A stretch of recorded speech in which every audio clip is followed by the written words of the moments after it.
Hi, welcome everyone.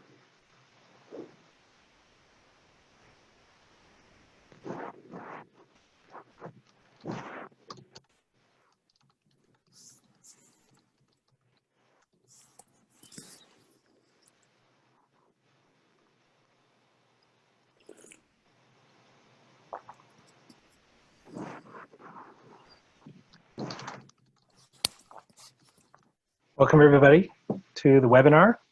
We'll be getting started in a few minutes. Thanks for your patience.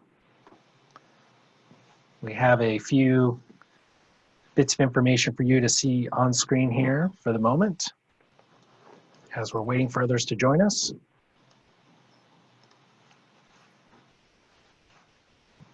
So I'll let you peruse those.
All right, so again, just another quick welcome to folks who've just joined us. My name is Andy Pendoli. I'll be your webinar facilitator this evening. We'll be getting started in just a couple more minutes while we wait for others to join. We've had a lot of great participation for tonight, a lot of registrants, so we want to make sure we get as many folks dialed in as we can here. So in the meantime, if you're able to see your screen, you see we've got a couple, while we're waiting to start slides, scrolling through. So keep an eye on those for now, and thank you again for your patience.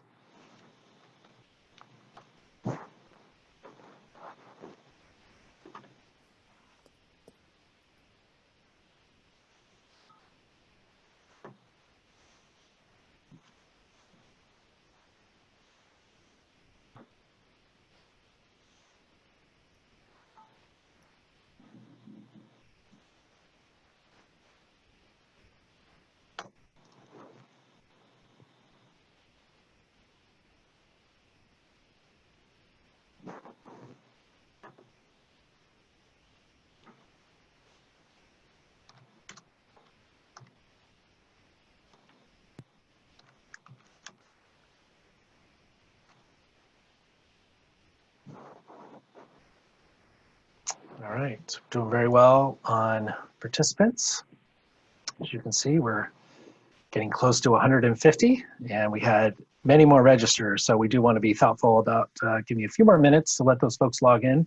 I trust many of you have been enjoying Zoom as a new way to engage with family and friends and work. So, but I'm sure there are a few people who are still learning the ropes, so we want to give them just a couple minutes to hopefully figure that out as we're waiting, but otherwise we will be getting started pretty close to on time. So thanks again for waiting.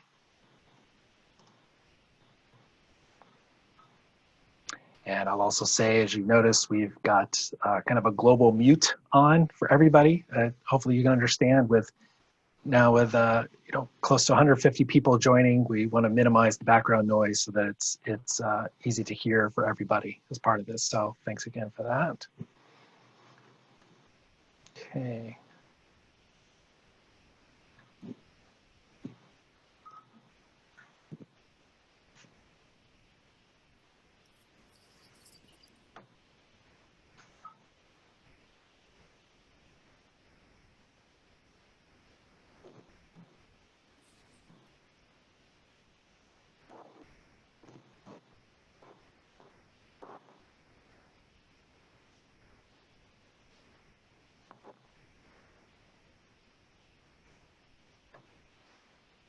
right.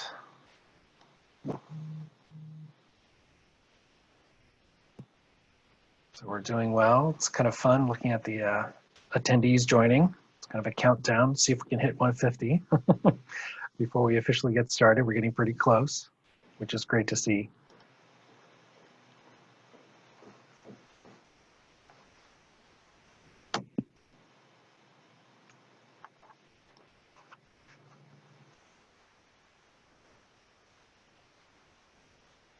And there we go, there's 150. Very good.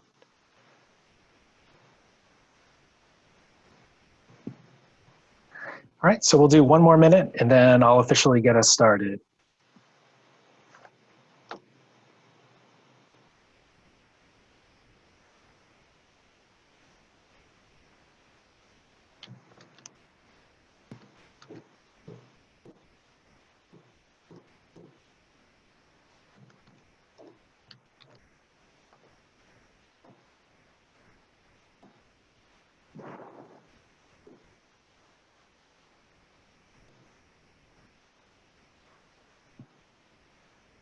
All right.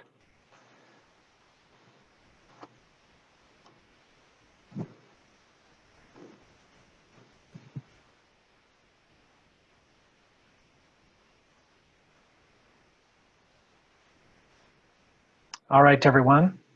Thank you again for your patience. Welcome to the live webinar for Plan Hillcrest to kick off this project. And we are very excited to have a great turnout tonight. So thank you for making the time to be here.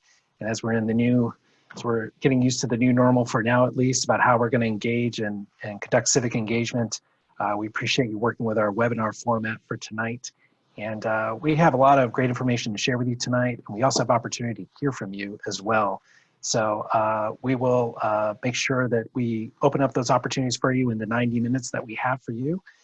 We think we have a good balance of sharing information with you about this effort, but also hearing from you as well. And we'll have an opportunity for everybody to hear from each other as well. So with that though, let me I'm gonna quickly go through these slides one more time. I have these rotating as we were waiting, but I just wanna specifically point out, again, you may use your computer audio as you see fit, or you can certainly join with a call using the call-in numbers that were provided to you in your invitation when you registered. So please consider that. It'd be helpful if you can use the rename button under participants if your name isn't fully showing. We'd love to know who everybody is and is part of the record tonight. That'd be really helpful. So as you can see, there's instructions for how to do that on screen. And then we'll also be receiving your comments tonight primarily using the chat function in Zoom. So as you can see, I have a screenshot here for you to see at the bottom of your menu when you're in full screen mode. You should see the chat indicator there, that icon. So please do click on that to have kind of open up the chat so that you can send messages to me, Andy Pendoli, and but the rest of our team can see that information, and I'll also be sharing that information back with all of you as well. So we expect a lot of chats, a lot of comments to go on fast and furious, and on the back end, we're going to kind of bring those back to you in a very visible format that I'll share with you a little bit later. So be prepared to do that. And we do, again, just for your experience overall with these slides that we're going to show, we do recommend you use the full screen or fit it to window mode if you can. So to do that, double click the screen itself or click Start Full Screen up in the right-hand corner of your window. You should be able to see that. So we are recording this webinar. We will then post this recording later on the project website, probably in the next couple days. And then in a couple weeks, we'll have a kind of a traditional summary report of the meeting. It's the webinar itself and the outcomes overall. So if you have any troubles logging in or using the features, you're welcome to send an email to my colleague here, Jay Nielsen at migcom.com. There are a lot of people here tonight. Our apologies in advance if Joey can't get to you, give you some personalized support and service, but we're going to do the best we can overall. At minimum, if anyone's having trouble seeing the screen, you may also go to the project website, planhillcrest.org, and we have uploaded the slide deck there. If it's not up there yet, it will be up there in PDF format later this evening. So if you have any problem with the visuals, that's what we'll be doing tonight. So with that, we have a really interactive session here. Whoops, wrong slide. as I said, we have we have a great team here supporting behind the scenes tonight. In a moment, Michael's going to come up, and you're also going to be hearing from Diego Velasco, talking about urban form, and of course, serving as your trusty facilitator. So again, a mix of presentation, some input opportunities for all of you, and we'll have a format where we'll be able to hear from each other, or at least hear the comments from each other. We're not going to open up the phone line for all 158 people, as you can imagine, but I think we have the second best option to do that. But with that, I'm going to pause, and I'm going to turn it over to Michael Prins. He's your senior planner in the Hillcrest community, and he's going to kick off the presentation for us tonight. So, Michael. And you're muted, Michael. I'm muted, so there you are. You're first little hiccup, so we got past that. It should be smooth sailing from here. First up, I want to wish everybody health and safety during this time. I hope everybody is okay, and we are very unfortunate that we can't meet in person and see all your faces. I've scrolled through and looked at the 157 participants and see a lot of familiar names and a lot of new names as well. So it's great to see this level of input. Unfortunate that we can't meet in person, but we look forward to doing that in the future, and we thank you all for your time. I also want to start by thanking the whole team. They're not just listed here on this slide. We have a whole host of other people, including Gabriella from Diet and Batia, and a whole host of the planning department staff that has been very helpful and instrumental in getting this effort up and running tonight. So I want to thank everybody there. Okay, next slide. Okay, so here we go. So why are we here tonight? Tonight we want to kick off the Hillcrest Focused Plan Amendment process, and that's going to be proposing to amend the 2016 Uptown Community Plan. The purpose of tonight is to discuss key planning issues that pertain to the plan amendment process and what we hope to focus on over this multi-year effort that we're engaging in. These includes the LGBTQ plus community and historic culture of Hillcrest, identifying the opportunity for neighborhood public spaces, improving mobility connections and access within and between the community, establishing and maintaining a thriving business district, identifying urban form opportunities, as well as opportunities for new housing. So again, tonight we're going to provide a background information pertaining to Plan Hillcrest, an overview of what we hope to achieve through this process. We'll discuss the timeline and community engagement opportunities, and then we'll pause for a couple of community questions before I turn it over to Diego Velasco to discuss the urban form of Hillcrest. Finally, we want to hear your ideas on how we can strengthen Hillcrest, and we'll then move forward and discuss our next steps in this process. So stepping back a bit, as we undertake all of our planning efforts, we do so on the foundation established by the general plan, which serves as the city's blueprint for growth and development. The general plan's overarching framework is the City of Villages strategy, which focuses growth into mixed-use activity centers that are pedestrian-friendly, neighborhoods connected to transit. The general plan promotes the integration of public space in villages and guides the preservation of historical and cultural resources. There are a number of other components as well, but those are key to how we evaluate potential change and issues within the Plan Hillcrest area. Building on this foundation, the Climate Action Plan was adopted in 2015 to ensure the city achieves greenhouse gas emissions reductions through local action. The Climate Action Plan aims to cut emissions in half and establish 100% renewable electricity by 2035. Of the CAP's 5 primary strategies, our planning efforts play a major role in implementing Strategy 3, which aims to implement transit-oriented development in transit priority areas and increase bicycling, walking, and transit use within Hillcrest. In 2016, a comprehensive update to the Uptown Community Plan was adopted by City Council that brought the plan into conformance with the general plan. The plan update established a robust framework of urban design goals and policies, maintained higher density village areas along the community's transit corridors, and identified preservation strategies for the community's historic resources. As part of the approval of the community plan update, the City Council recommended that staff consider a specific plan for the Uptown Gateway, which is shown here in the yellow rectangle in the center of your screen. The Uptown Gateway focused between 4th, 7th, Washington, and Pennsylvania avenues, proposed to double the allowed residential density within this 40-acre area of the Hillcrest core. In addition, the Gateway proposed public space and mobility enhancements to facilitate greater interaction in the public realm, increase multimodal mobility within Hillcrest, and ensure that there is a healthy and thriving business district that continues to support the needs of Hillcrest. Another consideration for our Plan Hillcrest effort is the recent completion of the UCSD Long Range Development Plan for the Hillcrest campus. The Long Range Development Plan envisions the redevelopment of UCSD's Hillcrest Medical Campus into a modern mixed-use health campus environment. The plan identifies multifamily housing on site and proposes mobility changes on campus and on city streets to address access between the campus and the Hillcrest core.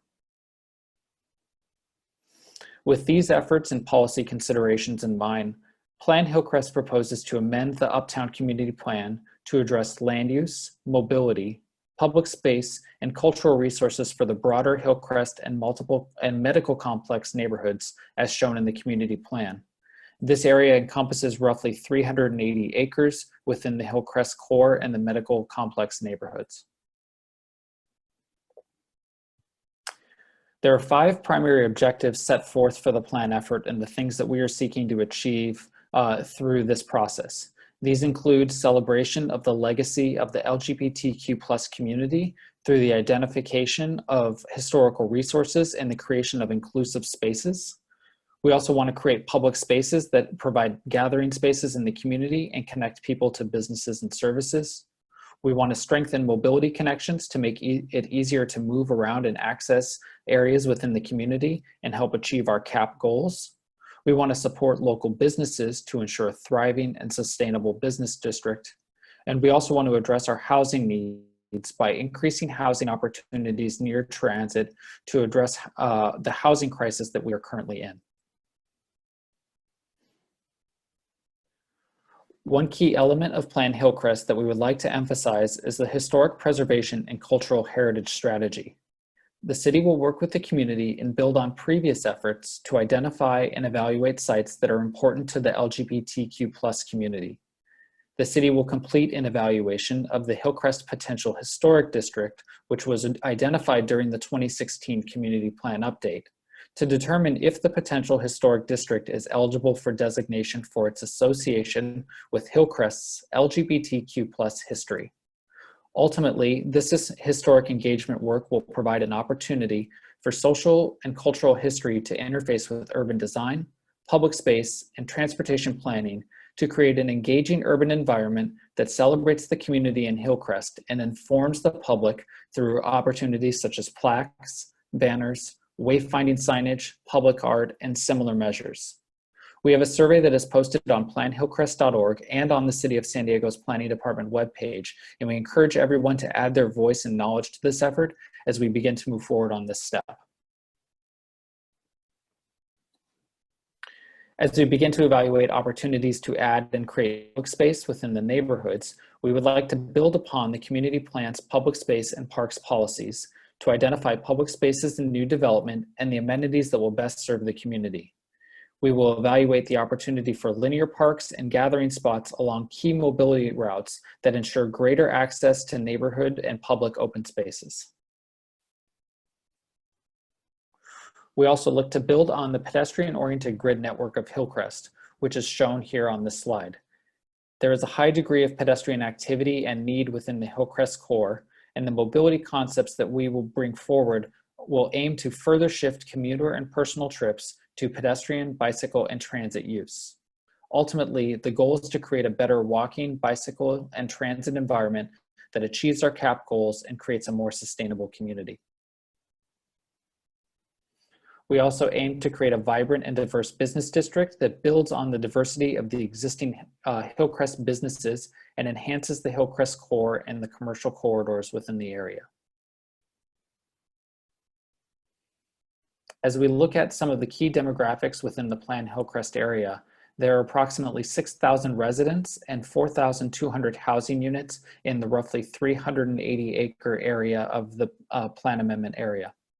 Roughly 17,500 people work in the area, with the vast majority of those jobs concentrated in the healthcare sector in the UCSD and Scripps Medical Complex. As we begin to consider how we address our housing needs, we see that San Diego has shown a long-term decline in housing access over the last 40 years, while the US has shown an increase in housing access in that same time period.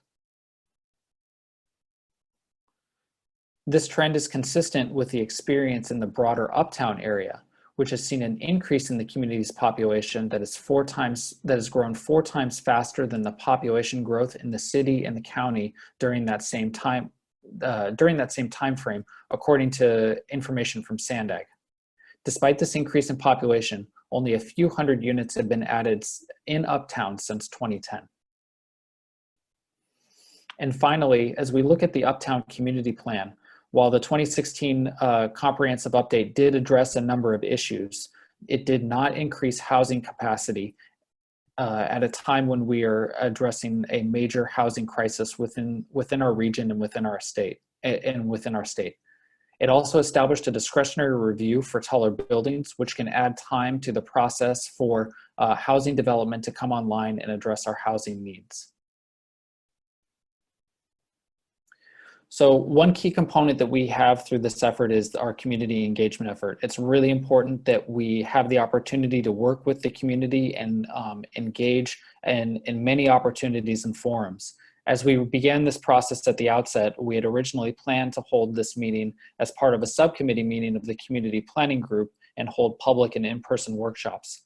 Obviously, given current circumstances, we have now had to shift to these online webinars and be a little bit more nimble in our work, but we still do plan to have in-person meetings as we move forward through this process.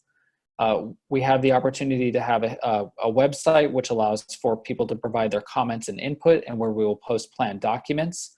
We'll have webinars like the one we're holding tonight. And we do plan to meet with the planning group and the planning group subcommittee throughout this process, whether it's through Zoom meetings or in person. Finally, we have an online survey already that's been on the website for a few weeks now pertaining to historic and cultural resources within the community. And we will be posting a Maptionnaire exercise, a mapping exercise that you'll have the opportunity to address the key objectives in an interactive format, which we'll preview tonight. In looking at the overall project schedule, we are currently in phase 1. We're sort of doing the project launch. Again, this is the first kickoff, and so we plan to, as like I said, have live webinars, online surveys, and meetings with the community planning group and the broader community through meetings like this Zoom meeting. As we begin to generate input on each of the concepts and focus areas, we will begin to develop concepts later this year and start to vet those through community and get input.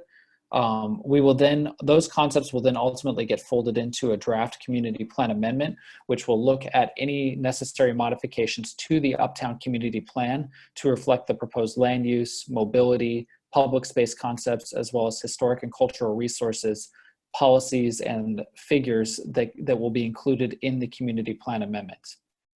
That will then be carried forward through the environmental review process.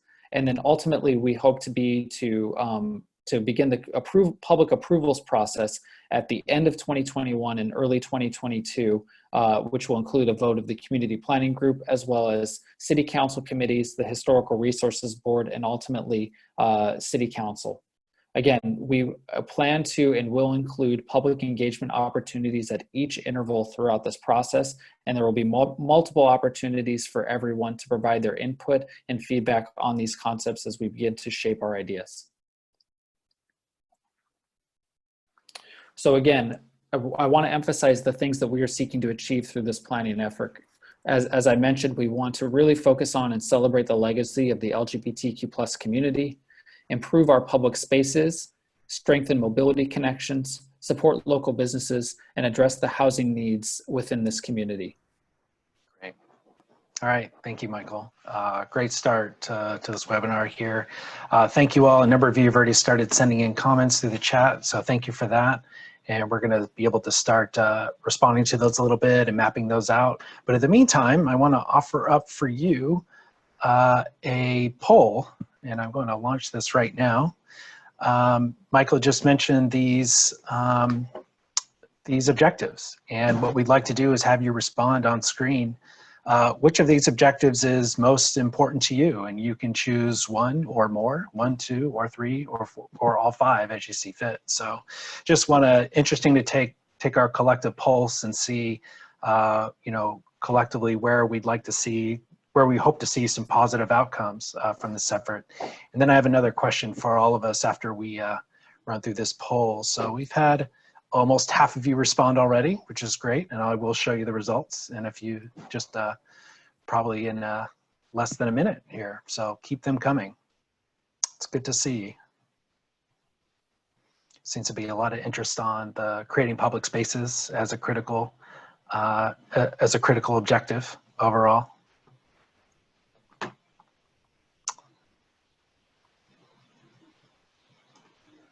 All right, so very good. We've got just over 3/4 of you have voted and have indicated your preference. I'm gonna go ahead and end the poll because that's, you know, it's the majority of you. So I'm gonna share the results with you. And as you can see, a lot of great interest in public spaces, clearly, just a lot of interest overall with all of them. Clearly, a lot of interest as well in supporting local business, and that's of great importance to all of us these days as we're going through these conditions in our economy. And then, of course, housing needs. A lot of you still identified that as critical, strengthening connections, and of course, celebrating the legacy. So it's good to see we've got a relative balance of interest across those results. So I'll go ahead and close that out. And what I'd like to do now is actually open up another question to you, as you see here on screen. And this is, again, we want you to come back to the chat box and give us some more specific comments as you like.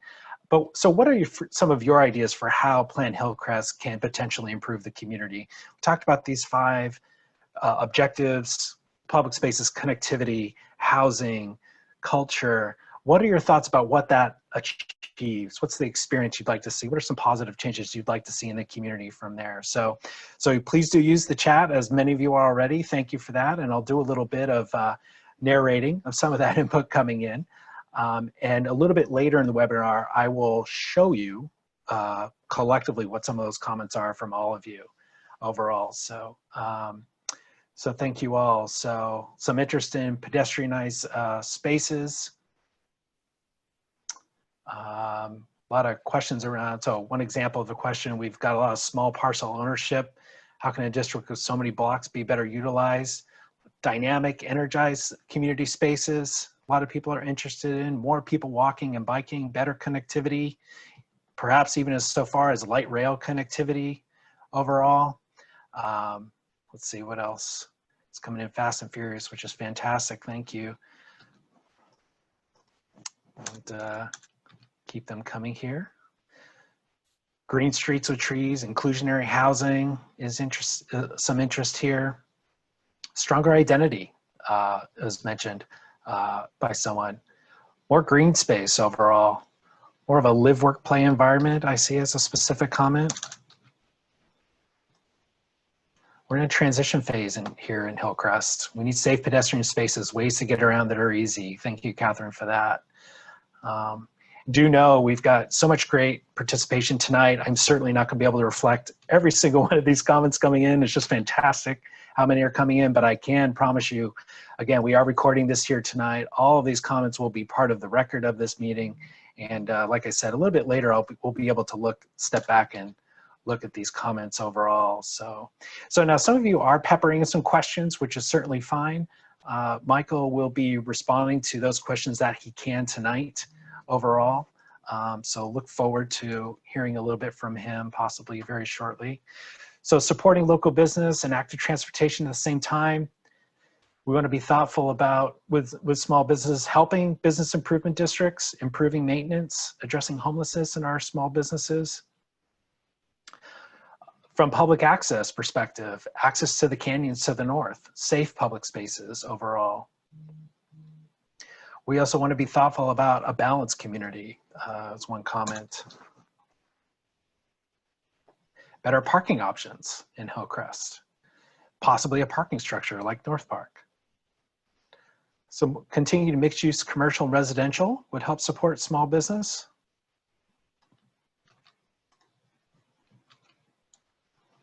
So yeah, in a few minutes, in a minute or so here, Michael will respond to one or two of these comments as they're coming. For now, not comments, but questions, I should say, overall. So, and here's perhaps a rhetorical question or a direct question. Who do we see as future customers for Hillcrest? Perhaps a question for all of us, if you will. So, better addressing homeless needs overall. Certainly continuing to be a challenge in our city overall, and we know our urban communities definitely experience those as well. So,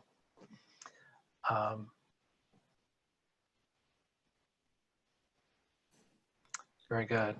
Yeah, so I would just, I just chime in here. I'm looking at all of the comments as they're coming in. I really appreciate all the feedback and input. I know that we're getting the diversity of input, whether it's greater support for more housing, the need to focus on public facilities, including our parks and plazas, and sort of questions about mobility connections and strengthening connections. And so I want to ensure you that, as we look to evaluate concepts, we want to take all of your feedback and input.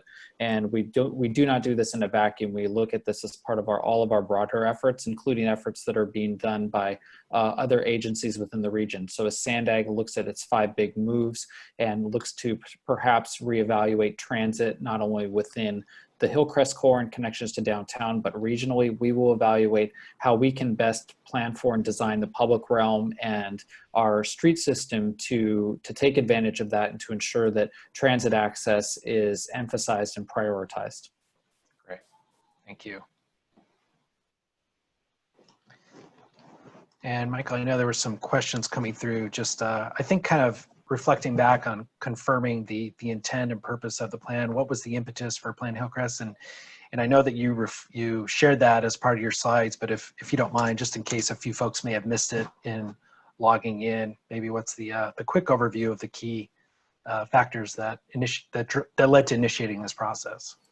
Yeah, so just to summarize again, I know that the 2016 was a lengthy and comprehensive update that did address a lot of the issues that were identified by the community throughout the process, whether it's, creating a very substantial and robust urban design element, historic preservation strategies, identifying a street tree canopy, a land use map which maintained high density along the commercial corridors. However, there was not an increase in residential capacity, and this has become a substantial issue as we look at the housing crisis that faces us not only within the core of San Diego, but the region as a whole.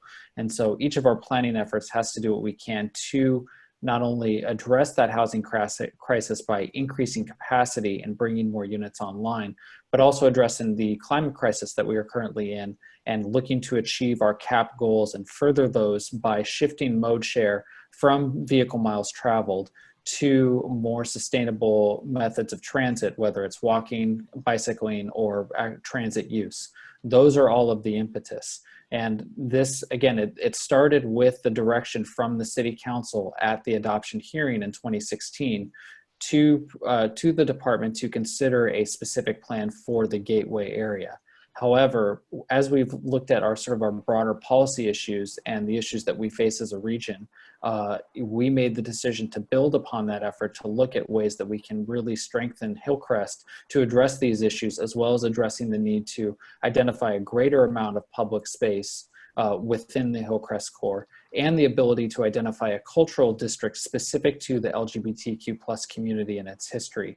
This is a pretty unique opportunity and maybe a one of its kind district. And I'm sort of speaking a little bit out of turn because I'm not as versed in this as our historic and cultural staff is, but we do see this as a really robust opportunity to address and identify opportunities to really celebrate the Hillcrest community and the LGBTQ plus culture that exists today, as well as the legacy that it's had in Hillcrest for a number of decades.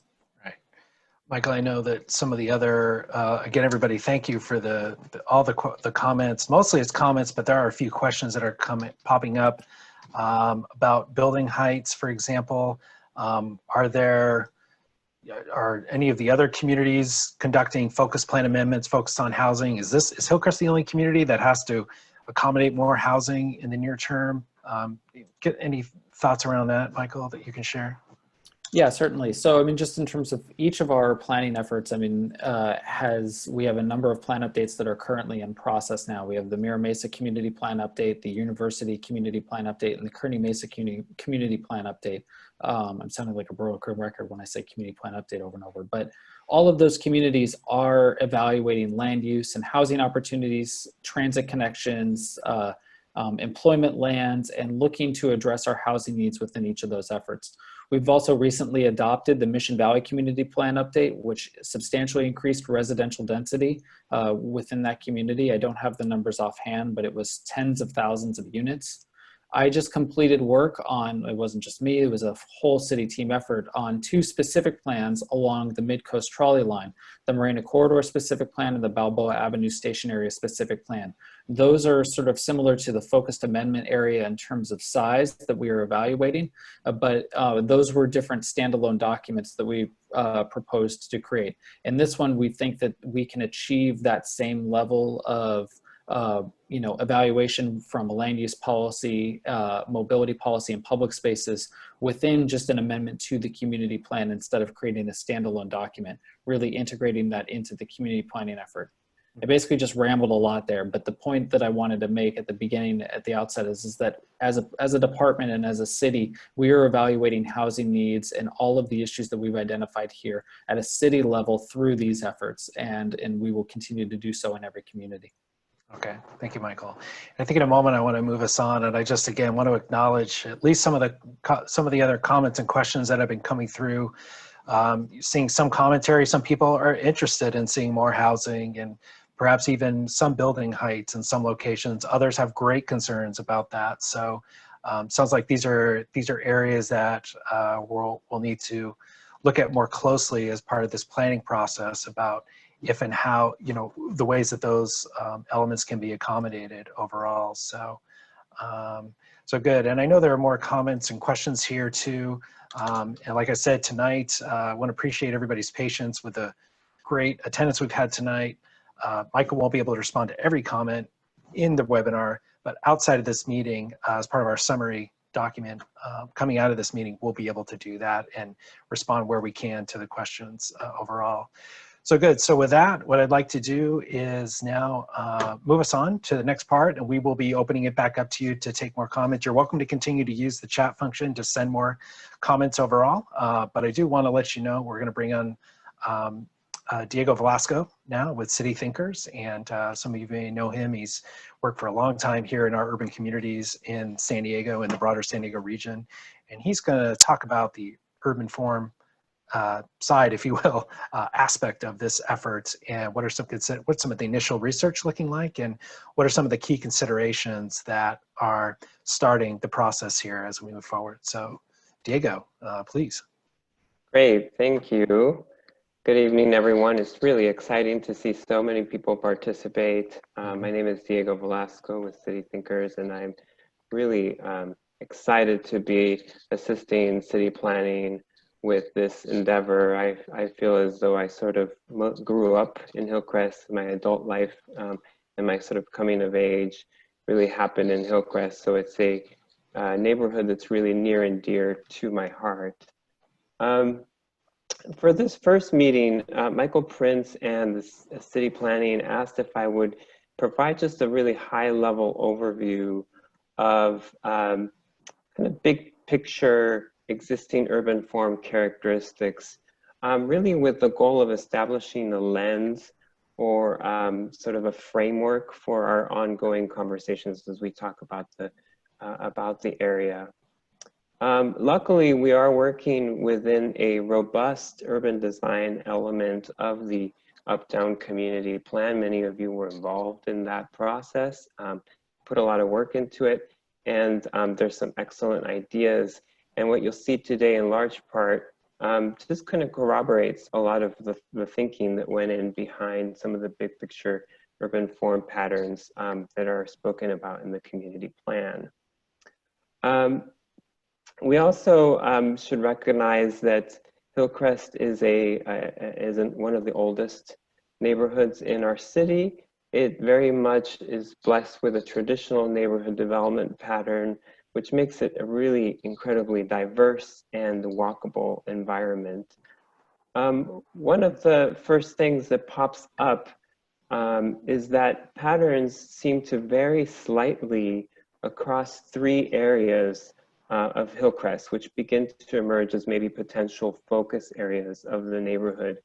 This is certainly how I personally have experienced it, with an area that is sort of north of Washington Street, has its own kind of feel. And then with 163 providing a sort of transition between the western side of Hillcrest, what you might consider the core, and then the eastern side of Hillcrest, and many of us traipsing back and forth from one end to the other to support different local businesses in the area. If we zoom into the north area, sort of the area north of Washington Street, so let's call them the north side blocks, and start looking at block and lot and development patterns, one of the things that immediately emerges that all of you know and have experienced is that Hillcrest provides some of the best walking environments in our city.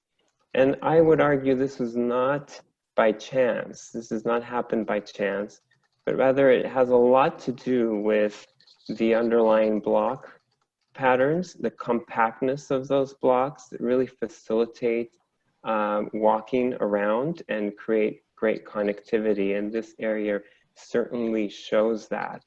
You've got blocks that are about 200 by 300 feet, which is similar to downtown city blocks. So they're very pedestrian oriented, and also they're oriented north-south. And why does block orientation matter?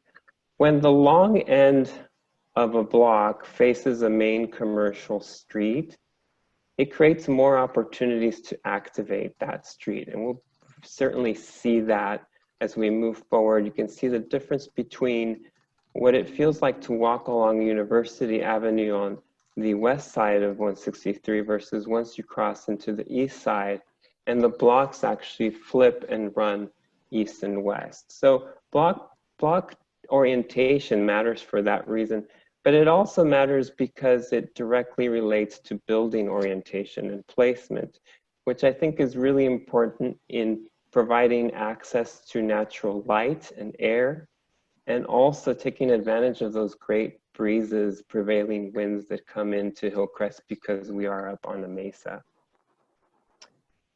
If we move on, if we zoom in further and start to look at the lots, lot patterns also matter. In this area, we have a traditional 50-foot wide lot, but with many variations. It's really fascinating to see both large and small, the amount of diversity and the mix of building types that this area supports, where you have fine-grained patterns, but at the same time, we also have those 2 medical campuses, the UCSD and the Scripps Medical Campus. So what does that look like in terms of defining development patterns or building types? We really see quite a range of uses as well, both in the commercial to residential to the institutional, large and small. Again, the campuses are a big component, and also mostly 1-story kind of walk-up storefronts that are concentrated on Washington Street. So moving on to what might be some opportunities in this area, I think the elephant in the room here is the tremendous catalyst that the medical campuses, particularly UCSD, are for this area. But I think that also brings up questions about how do we interface with those campuses and encourage, at the same time, encourage that great diversity and build upon a great walking environment. Another aspect of this area is that we don't have alleys in a lot of the blocks, and so we do have a lot of curb cuts and driveways, so thinking about how we do those tastefully. So moving on to maybe looking at the west side of Hillcrest, Here the blocks are a bit longer. They still orient north and south, which is interesting because it is the area where we have one-way streets. And that gives you sort of the perception and feeling that you're being of directionality. It reinforces the sense of movement up into the Hillcrest core. We have alley access, which I think is really important. I'll speak a little bit more about that later. And again, very pedestrian-oriented area. If we zoom into the lot patterns, next. The fine grain lots, also the 50-foot standard lot prevails, although there are several exceptions. And also some, it's supporting quite a mix, also larger scale type of development is supported in this area. And the building orientation and the lot depth, with the lots are about 135 feet deep, really facilitate mixed use development, with parking being able to be accessed off of the alley in a very tasteful way. And I think we've seen more vertical mixed use in this area than perhaps the other two areas of the neighborhood. So that diversity, of course, translates, just like the other areas, to a diversity of building types, both large and small in their format, both vertical and horizontal mixes of uses, and a lot of walk-up storefronts, which I think really contribute to that active environment. What could be some opportunities for this area, or things to look at? Oops, if you can go back or forward rather. One more, okay. Encouraging, continuing to support that diversity and that fine scale or fine grain, which can be done in multiple ways, both in small and large buildings. Building upon a really great walking experience. I think a lot of that also has to do with streetscape, as you can see in this particular segment of 5th between Pennsylvania and Washington. You really get that sense of place because of the mature trees. And supporting more mixed use, finding ways to really encourage that and to make it easy to do that. And also in this area, we do see quite a bit of some tall buildings. How do we leverage those benefits of the tall buildings to really maybe gain back some publicly accessible open space and to really give back to the public realm? And then the last section would be looking at the east side of Hillcrest. We've got a real mix of block patterns here, both long but also irregular shaped blocks. There's a bit more auto orientation in this area. Some of the blocks do have alley access. One of the interesting things here is that seems to be sort of a split in urban form patterns between the north side of University, which has more of these sort of drive-up strip commercial, and the south side, which has the older traditional storefront. So really thinking about what that means will be important as we move forward. Next. The standard block in this area is 50 foot as well, but it has quite a number of variations and quite a number of mix of both small and large lots.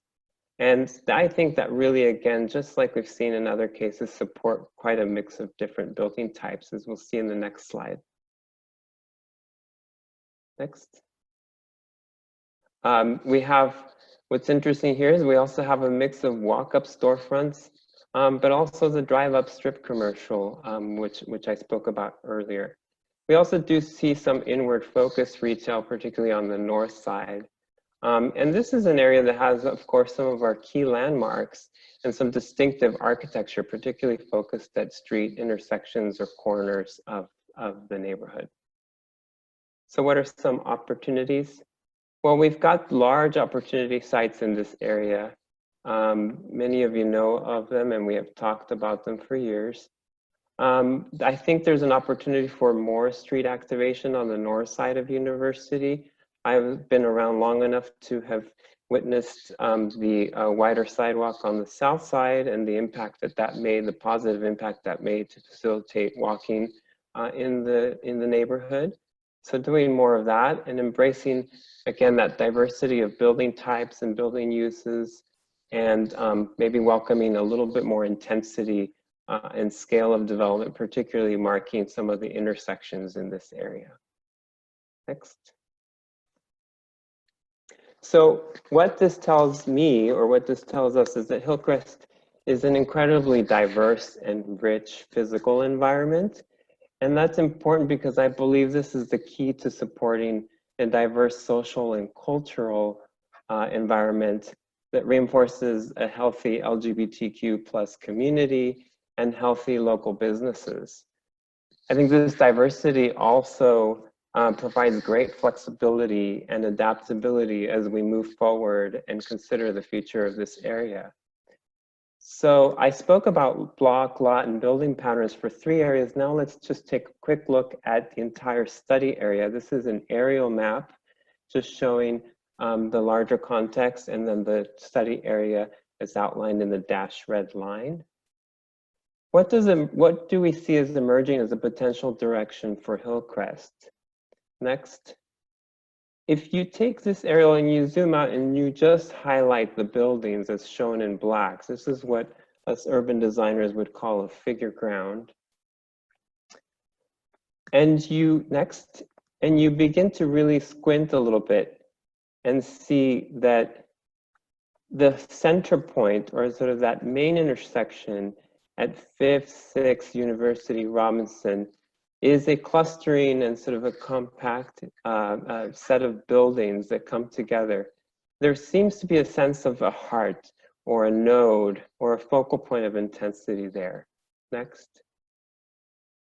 I spoke about the 2 medical campuses. They make a pretty significant contribution to the area. You can see them from far away. Next. And then, of course, we see the emergence or the continued growth of our corridors, the Washington Street corridor and the University corridor, with a compactness or a sort of linear arrangement of a lot of our commercial along those street corridors. So taken together, this begins to emerge, or it's just from looking at the map, you begin to see what the urban design element of the community plan and what a potential future direction might look like. Next. So the community plan has done a pretty good job of outlining this idea of community nodes, which are really, my best definition of those are focal points of intensity or activity, and corridors, which really are our main streets. Washington, University predominantly, maybe Normal Street begins to emerge, 5th and 6th and 4th. I think it's really important to recognize that this is something that is strongly noted in the community plan.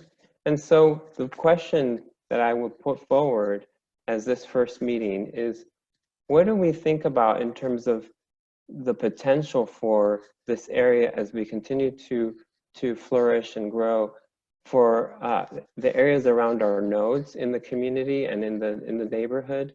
Are those the key intersections or the key groupings of buildings or the areas where we have our landmarks?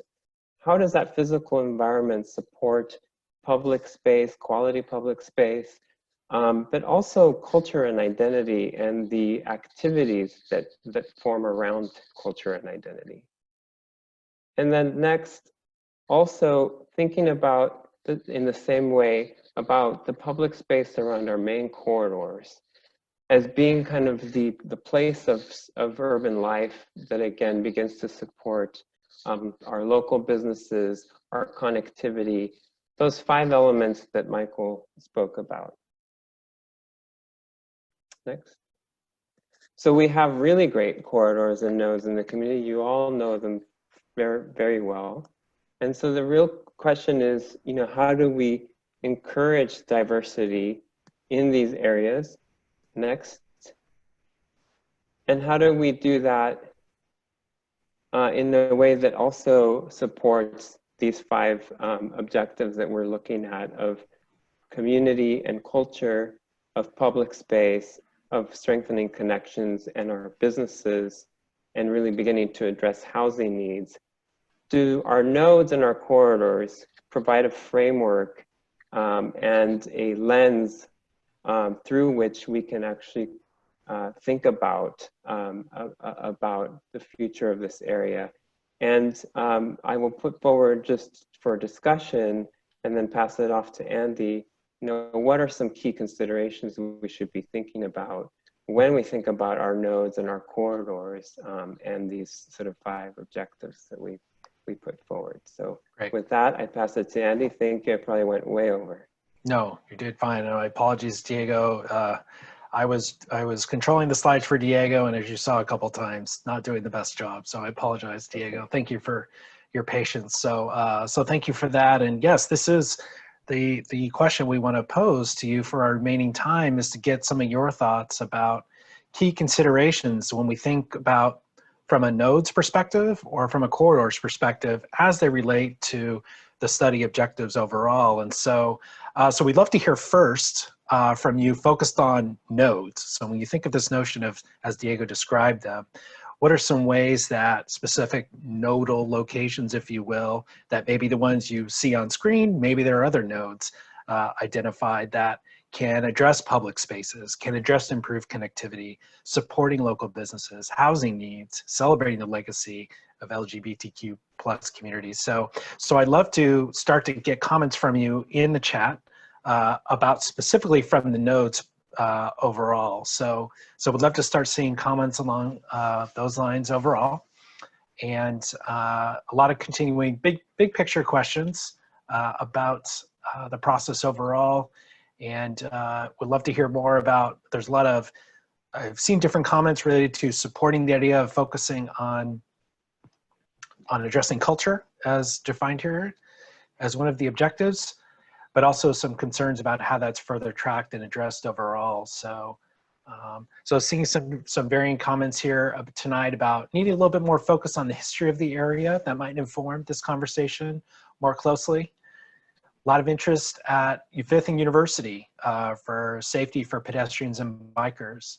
At the end of a corridor at the east end, we could look at a node as an opportunity, as one example, as someone had mentioned.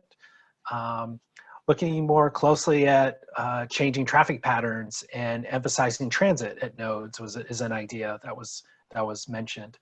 Looking at some of the major existing buildings that are there. For instance, the AT&T building was mentioned by somebody. What is the future of that facility, and should there be any sort of proactive planning around that right now, as one example? Pedestrian only focused around nodes in central Hillcrest. Should we think about closing University between 3rd through 6th, 4th or 5th? So some pretty aggressive potential concepts there brought up. So thank you. Still a very car-focused community, someone noted, and how are we thoughtful about better addressing a better balance overall, I think is part of the comment is there. So thank you. Thanks for those comments, continued comments. One example, one perspective is that a lot of the nodes are being created somewhat organically or by market forces, by small businesses or large businesses coming into those locations, that those businesses are the ones that create those nodes. So that's interesting perspective. Thank you for that. Some suggestion about art and placemaking at nodes, helping elevate those as locations. So there's another perspective that, here we are at the top of the mesa, creating a public space along the boundary with Mission Valley, for example. We have a major topography change. Is that something we could better leverage, for example? So thanks for these ideas, really good. Normal Street, 5th Avenue, Parking University. Is there a center of this community? Is it one of those? Should it be others? Interesting questions, thank you. Living street strategies, for example. A lot of ideas around mobility, traffic circle concepts, for example. Trolley coming through some of the nodes, that'd be a major change, of course. So some more thoughts around shifting away from the auto-oriented nature of our streets as they are here specifically. Andy, So, if I can just jump right in, I also ahead, wanted to make sure that that folks that also were thinking about Park Boulevard as a shared corridor with North Park, or the, it's just half of it would, I guess, technically be outside of the Focused Plan Amendment area, but it is still a very important corridor and connects to the rapid bus, and also there's a key intersection there with University that it should be considered. So sort of strengthening connections between communities is also an important thing that we can accomplish through nodes and corridors. Right, right.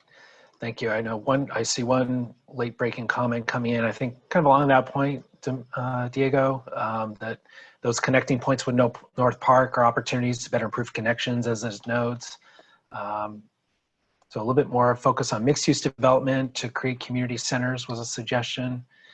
But we have to continue to be thoughtful and careful about adding density that, we have, in some people's view, we have really constrained east-west arterials and collector streets. We've got to be careful about where density may go and how we increase intensity in that way as it relates to the flow of some of our corridors. So thank you. So also a lot of questions as we're dealing through our new experiences in the middle of this pandemic. For example, how is that addressing our thinking today?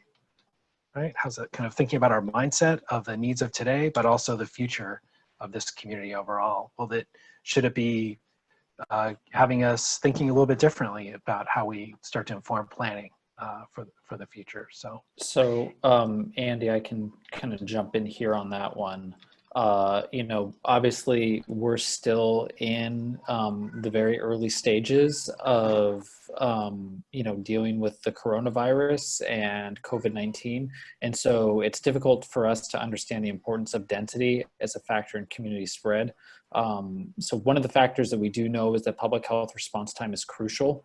So we will continue to monitor density as a factor throughout the planning process. And as we start to get more understanding of the virus and of the public health implications associated with that, we will in turn make recommendations that are in the best interest of the public health and safety of Hillcrest, of the city, and the region as a whole. And that will be part of our process. Okay, thank you. And Michael, another question. So just to clarify, this question came up, is the city creating nodes? I mean, does this plan give the city some power to say this location is now a node, we hereby will do things to change it, if you will, by our power as a city, or how? Yeah, that's a good question. So the nodes that were identified by Diego in the slide here were originated from the community plan update process, which was the community plan was adopted in 2016. So these nodes, these areas of activity that are identified in the plan and that are further defined with urban design policies and obviously land use designations and densities, those are all up for consideration. I mean, I've seen a number of comments here about the potential of adding nodes or moving nodes, and rethinking sort of where the center is and what that looks like. All of that stuff are things we want to be thinking about, and we want to hear input on in terms of what are the most important centers and intersections, so that we can really create anchors and a sense of place. I'm sort of jumping ahead a little bit, but we do have sort of that online mapping tool that we can get into and sort of preview, where we want people to sort of build on the information that we have to identify opportunities, in that area, so that we can begin to identify concepts. So again, I apologize for a little bit of rambling, but to answer the question directly, the nodes are identified in the community plan, and this focused amendment process does have the ability to make changes to that and to address nodes through this process. Great, thank you. And another question too, I think I offer it to everybody here for consideration, and I do want to move on here, but what example is that a public space could serve as a major node, for example. So that could be, specific locations on corridors. It could be a major public space like a park. So is there opportunity to create a larger relatively larger size park space in an urban community like this. So this is definitely a consideration we'll have to keep in mind. So I'm going to go ahead and now we welcome you to give us more specific comments about nodes, and I'll encourage you as you send in the comments, if you could indicate for us if you're being specific to nodes. So for example, I believe nodes should consider XYZ, things like that. But I do want to also open up more intentionally for corridors. Are there specific considerations about corridors as it relates to our 5 project objectives here? Again, the legacy of the LGBTQ plus community, creating public spaces, strengthening connections. Would love to hear more specific from you about the considerations for more corridor-based focus as well. So, and as those comments are coming in, one of the things I'm now going to do is shift to show you here on screen how we are capturing your comments here tonight. So I do want to stress for you, the chat is part of our transcript, all these comments you have coming in, so that's fantastic. But we are also, and bear with me one second, I'm going to shift my screen to share with you this kind of digital whiteboard, if you will. And as you can see here, what we've been doing is capturing, you may remember the brief poll we did with you a little while ago earlier on. We asked you about the objectives. We have a screenshot of that here, but you remember the first question we had you asked after Michael's presentation, what are the community improvements that you think would be most helpful? And so our team behind the scenes here has been organizing those comments along with the 5 objectives that we've identified. So a lot of thought about, strengthening the LGBTQ plus community with that focus, public spaces around forestry, dynamic spaces, landscaping, empty lots, pedestrianized spaces. Similarly with connectivity, green connections, transit, bus, trolley connectivity, more emphasis on transit than automobiles, pedestrian, bicycle focus, safety and connectivity, our local businesses, live, work, and play, really thoughtful about how we can support them through this land use development and connecting with the healthcare district. And of course, from a housing perspective, more affordable housing, smaller scale development. We have a wide range of thoughts here from all of you. So, and homelessness is certainly a consideration. We know that's critical too. I'm going to now move over. So with your comments around nodal opportunities, we've been organizing some of those comments here best we can, as you can kind of see on screen. And of course, we're starting to also populate your comments about corridors. So I encourage you to send those specific comments to corridors. Thank you for doing that. So a lot of thought about Washington, for example. There's a comment about reclaiming that as a corridor that's not as dominated by high-speed motor vehicles. And I recall seeing another comment earlier that Washington can be a better connector than a divider, if you would. So I'm probably butchering that comment a little bit, so my apologies for that. But a lot of thoughts around those lines as well. So please do continue to bring those comments in, and we're going to start populating your comments related to corridors here as well. So thank you for that, and we'll let you watch them as they come up. And I do want to, with all due credit to our team here, they're working fast and furiously. We have so many comments coming in at one time. They're certainly not going to be able to get every single one up on our whiteboard today. So my apologies for that. But do know, again, the chat record through the Zoom function is recorded as part of this. So we have that, and that will inform the details of all of our input here tonight. So I know there's been some good reference here to a lot of discussion that's happened among the Uptown planners as well. Overall, that Washington is a priority corridor, for example. And of course, I know some of you have already mentioned too that we've got to be really thoughtful about, the connectivity and intersection, if you will, related to access to 163 freeway. Of course, that's critical and important to continue to study and address. Thank you for that.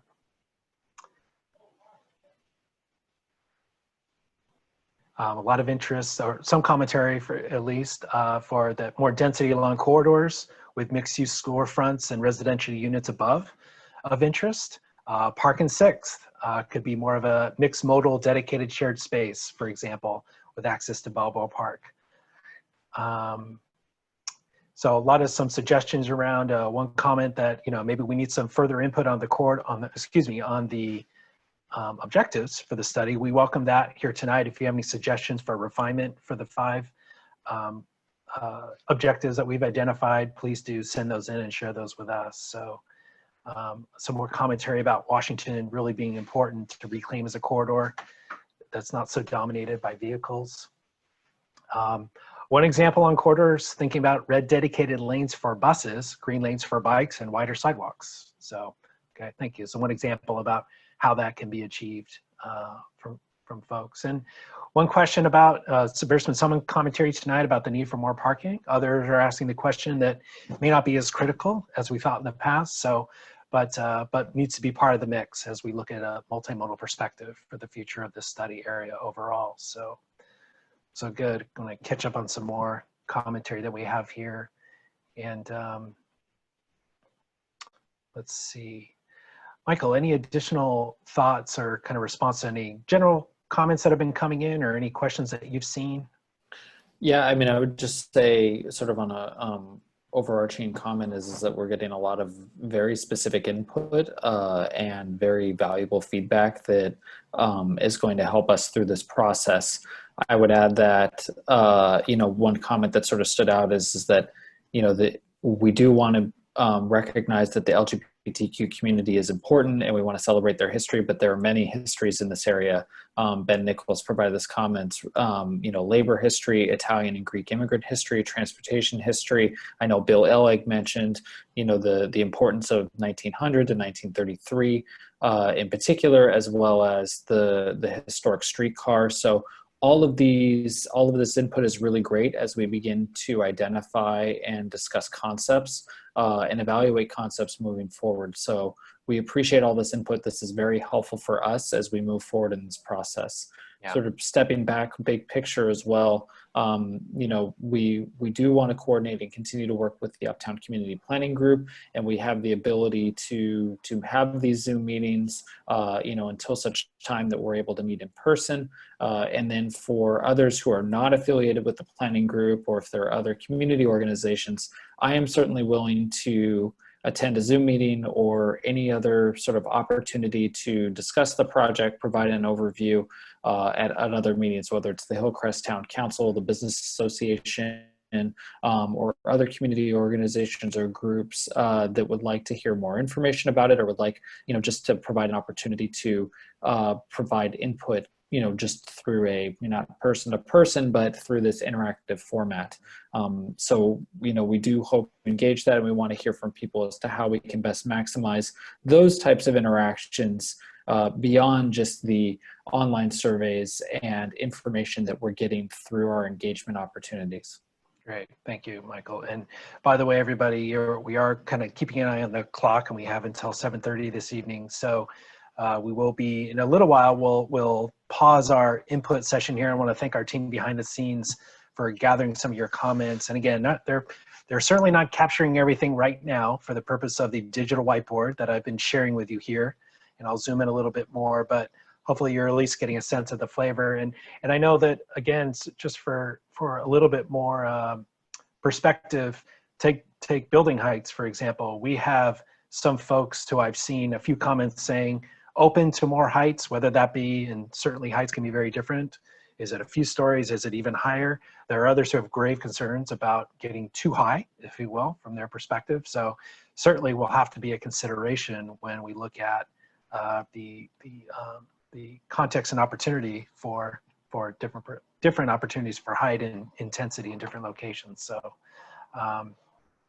So some other mentions, for instance, that an intergenerational land use focus can be important. We are a diverse community, not only culturally, but in age, and we have an aging population now. Older adults will be a larger proportion of the population in the years to come. So that is certainly a consideration we can be more thoughtful about as we continue to plan in all of our communities. I know everybody would agree. So a lot of good. Thank you for those comments overall. All the comments overall are helpful. We appreciate all of them. So yeah, I'd like to go ahead and ask a question too, sort of in the couple remaining minutes, and we'll wrap up and be respectful of people's time. But I want to get feedback not only through this, but as we sort of through our Plan Hillcrest website and the mapping exercise that we're going to preview tonight is, what are your thoughts on the sort of mix of online and in-person meetings, and how this can be utilized going forward? Because we do see at some point that there will be a return to normalcy, and there will be the ability for us to meet in person. We can't predict when that is, but we do think and hope that will happen, while we're in this process. So we still want to balance the opportunity to continue to look at these types of meetings. And so any feedback you have in terms of the meeting structure, the format, or this type of online engagement is greatly appreciated as we evaluate, our engagement opportunities in the outreach plan as we move throughout the process between now and the adoption, in early 2022. Thank you. Yeah, absolutely. And in a few minutes, I've seen a couple comments coming through asking about how you all can stay involved. And in just a couple minutes, we're going to showcase that for you, as Michael touched on. Pretty soon, we'll wrap up our discussion for tonight and honor the time we asked you to set aside. But I'm seeing some positive comments about this format overall. As Michael noted, this is our current reality, right, for how we can maintain some civic engagement. And we appreciate that for at least some of you, you found this to be a good format. As Michael said, we're not going to leave behind the good old-fashioned in-person opportunities. When we can do those again, we will. But it's good to know that no matter what the state of our ability to engage, that this is a format that's appreciated, and we can continue to think about using it again where possible. So, and I know some folks are mentioning, as a parent, it's hard to find childcare to go to an in-person traditional meeting. So, and also as a parent, I can second that. So, yeah. So thank you for that. Let's see, I think you can see we've got the checking in on our colleagues here. They've made some notes along the corridors, and again, they're somewhat constrained by being able to see the full detail of all your comments, and they're somewhat relying on me to be able to share with a summary of your comments. So that's more on me than on them. But I want to thank them for that effort over here. And again, we'll have a more detailed summary. This whiteboard will be featured as part of that, but we'll have a more expanded summary report that will reflect the broader commentary, more detailed comments that came from all of you.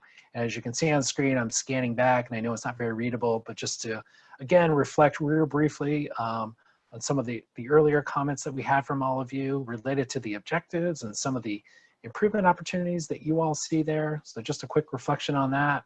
And then again, some different perspectives about the nodes and the corridors overall. So thank you for that. And so let me offer this in terms of anyone who still wants to send in chats. You have until at least the end of the webinar when we turn it off. You're welcome to do that. But in a minute, I'm going to bring Michael back up, and he's going to explain more that there are other places for you to provide more input.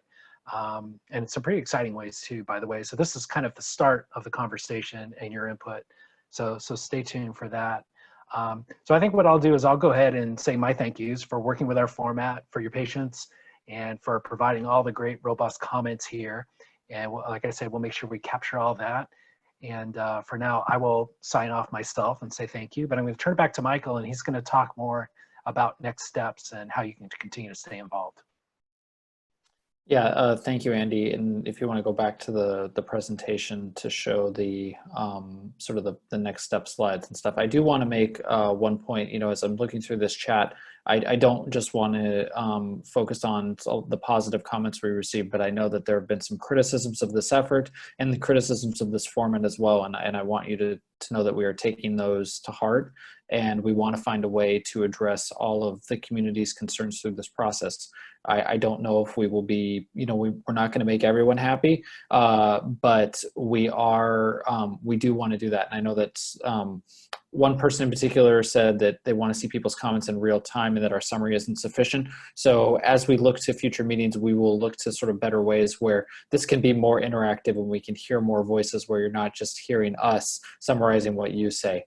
So, understand that as well. Okay, so with that said, in the last couple minutes, sort of what I'm seeing here is the mural tool overlaid. If you can sort of throw back the presentation. Okay, there we go. All right, so the next steps that we have on our end is we're going to complete our existing conditions atlas, and so that'll provide a lot more detail. It's really going to be a focused atlas and looking at what are the existing land uses, housing information, businesses within the area, as well as some of the urban form information that Diego presented tonight, and a mobility analysis that looks at existing mobility connections, existing mobility roadways, as well as opportunities and challenges within the plan area. We have a map share exercise, sort of a mapping exercise that we want to just preview real quickly. It's available live right now on planhillcrest.org. That's going to be available until May 15th, so you'll have a few weeks to review and go through that. And then finally, we want to meet with the Uptown planners as part of our next meeting. We can look to scheduling another webinar like this as we begin to compile the information, but we will be meeting with the Uptown planners, and our goal is to present in June to summarize the input that we've received sort of tonight and through the map share process. The May meeting has been canceled. I believe the chair sent out a notification earlier this afternoon, and the next scheduled meeting is for Tuesday, June 2nd.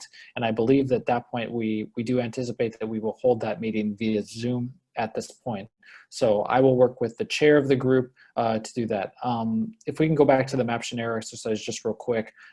So again, if you go to planhillcrest.org, it'll provide you a link, and the map share exercise, and unfortunately we don't have a little preview here, but it allows you to basically go through and identify specific locations or specific opportunities or challenges that you have that you would like us to identify. A lot of those things have been written in the chat today, and there's the ability for those who weren't able to attend provide that input as well in this mapping format, and we'll be able to collect that location-based data of, you know, issues along Washington Street, connections through University Avenue, 4th and 5th as being important corridors. All of the information that we received tonight and that we'll receive through this process will help us to identify concepts, again, in all of those key areas related to public space, mobility, LGBTQ plus history and culture, as well as addressing our housing needs and land use and supporting businesses. So that is where we are looking to go with this effort, to identify that input so that we can develop the concepts and vet the ideas we hear from the community. And then finally, if you have any questions at all, you can contact us. This presentation's on the website. My contact information is on the website, as well as Shannon Molderig, who is working on this planning effort alongside us, and has done an excellent job in getting all of the website up and running and getting all of your comments and feedback and managing our email list. Whenever we have a meeting or whenever we have a document to share, there will be an email that will be sent out to everybody that is on the distribution list. We have hundreds of people who are already there, including, I believe, everybody who's now on this Zoom meeting tonight. I believe that's all I have. I'll look, see if there's anything else real quick. But I just want to thank everybody for their time tonight, for providing their input thus far. It's really great input, and we look forward to working with you all as we move forward throughout this process. And with that, I'll turn it back to Andy, or sign off, or however you want to do it. So yeah, I can give some last logistical points for everybody. So what we'll do again in just a couple minutes, I'll tell you what, I will leave it open, if you will, just the chat running until 7:30. That's not a problem. I can do that. And just to make sure you get in any last comments. But I do, as Michael said, do want to stress and encourage you to go to planhillcrest.org and find the survey there, because there's opportunity to provide a wealth of information and thoughts and ideas. So please go ahead and do that. And that will be another great way to be able to do that. And we'll continue to think about how we can refine this webinar format as we move forward for future engagement. So, so thank you. With that, I'll leave the comments open for another 3 minutes. And otherwise, we want to thank you and have a great night tonight. Thank you. great. Thank you all. Appreciate it.